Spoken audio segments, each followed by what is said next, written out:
Good morning, children. Now I am going to discuss grade 10 mathematics chapter 1 real numbers, and in that the concept revisiting irrational numbers. Revisiting irrational numbers. What are irrational numbers?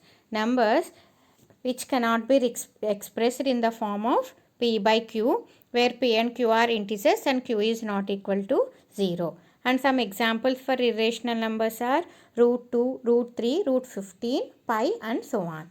In this theorem 1.3, let p be a prime number if p divides a square, then p divides a, where a is a positive integer.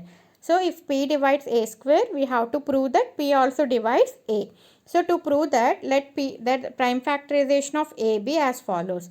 As fundamental theorem of arithmetic, by using fundamental theorem of arithmetic, every composite number can be expressed as product of its prime numbers. So here a is a composite number and it is expressed as the product of primes p1 and p2 and so on pn. So a is equal to p1 into p2 into pn, p3 and so on pn, where p1, p2 and so on pn are primes, not necessarily distinct.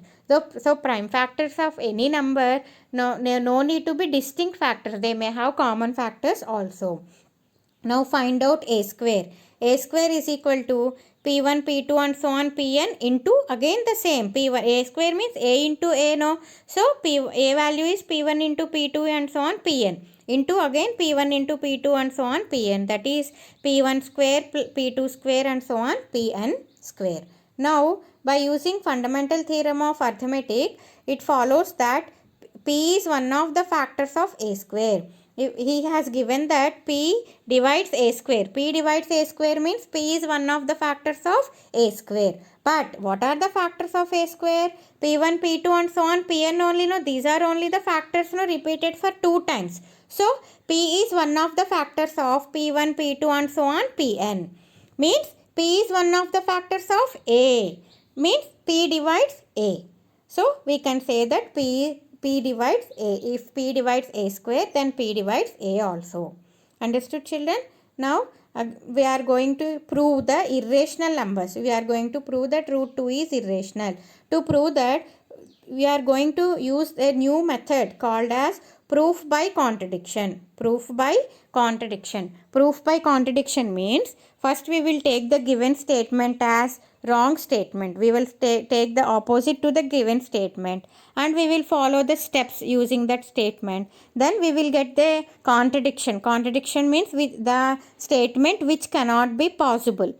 So we will get a contradiction statement. Why? Why did we get that statement? Because of our incorrect assumption. We have assumed wrong in the starting, no? So it will be wrong. As it is wrong, the given question will be the correct statement. So by this method is called proof by contradiction method.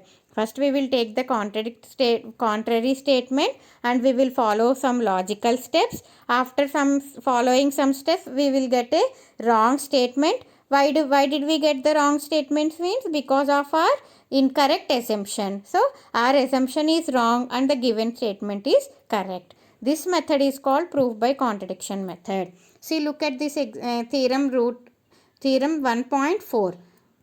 Root 2 is irrational. We have to prove that root 2 is irrational. Let us assume to the contrary that root 2 is rational. We are taking the opposite statement to the given statement. Root 2 is rational.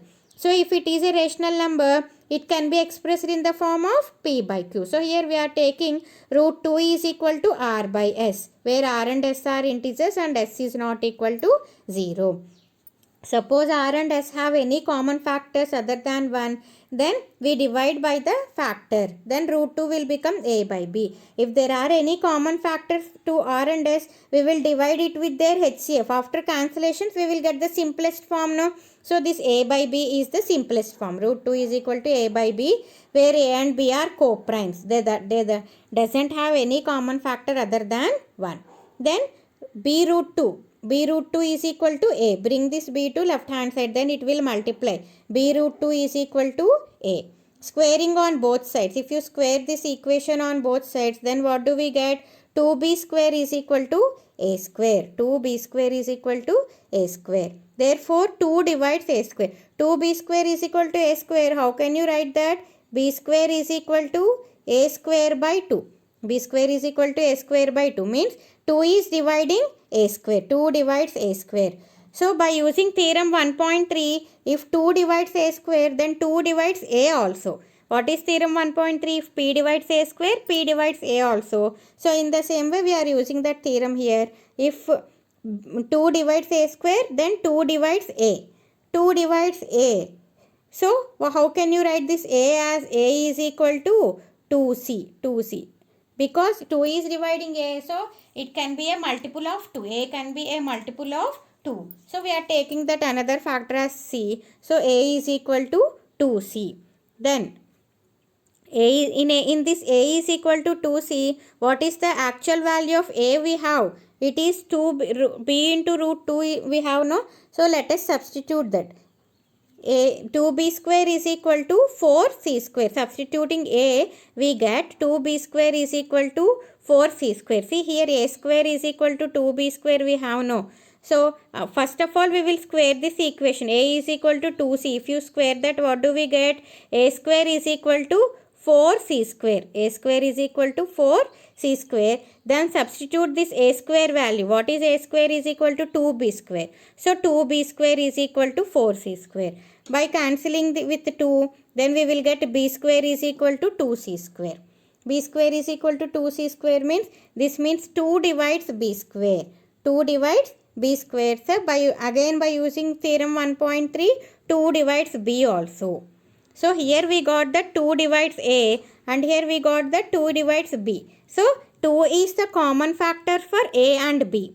2 is the common factor for a and b. But this contradicts the fact that a and b have no co-primes, no common factors other than 1. What we have taken here, a and b are co-primes. They don't have. After cancellation only a by b we got, and it is in simplest form. They are not having any common factor other than 1.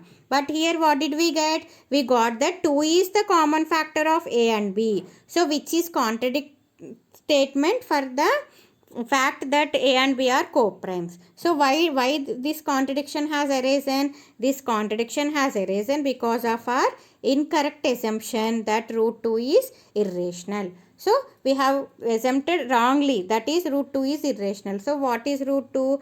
We can conclude that root 2 is rational. So, this is how to prove the irrational numbers by using proof by contradiction method. In the same way, you can prove that root 3 is irrational. Here also we will use the same method, proof by contradiction. First, what do we take? Take that root 3 is rational. So, it can be expressed root 3 is equal to a by b. A by b, here a and b are common co-primes. They don't have any common factors. So, how can you write the b root 3 is equal to a? Square on both sides. Then 3b square is equal to a square. Therefore, a square 3b square is equal to a square means b square is equal to a square by 3. B square is equal to a square by 3. So, what can you say that a square is divisible by 3? A square is divisible by 3. Again by theorem 1.3 we can say that a is also divisible by 3. If a is divisible by 3, a will be multiple of 3. So, a can be written as 3c. Square on both sides. Then what it will become? A square is equal to 9c square. A square is equal to 9c square. So, substitute the value of a square. A square is equal to, we have 3b square. No, a square is equal to 3b square. So, substitute here. 3b square is equal to 9c square. By cancelling with 3 table, we will get b square is equal to 3c square. B square is equal to 3c square means b square is also multiple of 3. So, it is also divisible by 3. B square is divisible by 3. Again by theorem 1.3, b is divisible by 3. So, what can you say that 3 is the common factor for a and b. 3 is the common factor for a and b. But this is contradiction to the fact that a and b are co-primes. This contradiction has arisen because of incorrect assumption that root 3 is irrational. So, finally what can you conclude? That root 3 is rational. So, this is about the proof by contradiction method. And see here, In class 9 we mentioned that the sum or difference of a rational and irrational number is irrational number. The product and quotient of a non-zero rational and irrational numbers is irrational numbers. We prove some particular cases here. See here. Show that 5 minus root 3 is irrational. So again we are going to show the combination of rational and irrational as irrational. Up to now we have proved only the irrational numbers as irrational. Here the difference between rational and irrational, 5 is a rational number here and root 3 is an irrational. We have to prove that 5 minus root 3 is irrational. To prove that, take 5 minus root by using proof by contradiction method only. Take that 5 minus root 3 is a rational number. Then it can be expressed in the form of p by q. We are taking 5 minus root 3 is equal to a by b. From that 5 minus a by b is equal to root 3. If the minus root 3 comes the other side, it will become plus root 3. Plus a by b becomes minus a by b if it comes to left side. Then rearranging this equation, what can you get? Root 3 is equal to, find out the LCM for 5 minus a by b, that is 5b minus a by b. 5b minus a by b. Here a and b are integers. So 5b minus a by b will be a rational number only. If a and b are integers, 5b, if you substitute any integers in the place of b and a, the result 5b minus a by b will be a rational number. But here this is, then what did we get? Root 3 is equal to a rational number. Root 3 is equal to 5b minus a by b will be a rational number, we are saying. So finally root 3 will be a rational number. But this contradicts the fact that root 3 is irrational. Just now we have proved that root 3 as irrational, but here we got that root 3 as rational number. Why did we get this incorrect statement? Because of our incorrect assumption. So our assumption is wrong. 5 minus root 3 is not rational. 5 minus root 3 is irrational. Understood, children? In the same way, here you can prove in example 11, we will prove that product of rational and irrational as a rational number. And this exercise 1.3 is based on this topic only, proving by using the method proof by contradiction. Next, revisiting rational numbers and their decimal expansion. Based on the decimal expansion, we can say that rational numbers can be terminating or non-terminating recurring. See here, in how many types we can express the decimal expansion. See, Theorem 1.5. Let x be a rational number whose decimal expansion terminates. Then x can be expressed in the form of p by q, where p and q are co-prime, and the prime factorization of q is in the form of 2 power n into 5 power m, where n and m are non-negative integers. If you take any rational number and if you want to express it in the form of a decimal number, then what do? We will divide that numerator with the denominator. If the decimal expansion is a terminating decimal, terminating means the division will come to an end, the remainder will be 0 and the division comes to an end. When the decimal expansion will be terminating, if the prime factorization of the denominator will be in the form of 2 power m into 5 power n, means the denominator should have only 2 as prime factors or 5 as prime factors or both 2 and 5 as prime factors. In that case only the division will be terminating and the decimal expansion will be a terminating decimal expansion. For example, see here, look at this example, 375 by 10 cube. See, first of all it is 3 by 8. 3 by 8. What are the prime factors of 8? 2 into 2 into 2, that is 2 cube. It is having only 2 as a prime factor. So the decimal expansion is 0.375. It became terminating. It is terminating decimal expansion.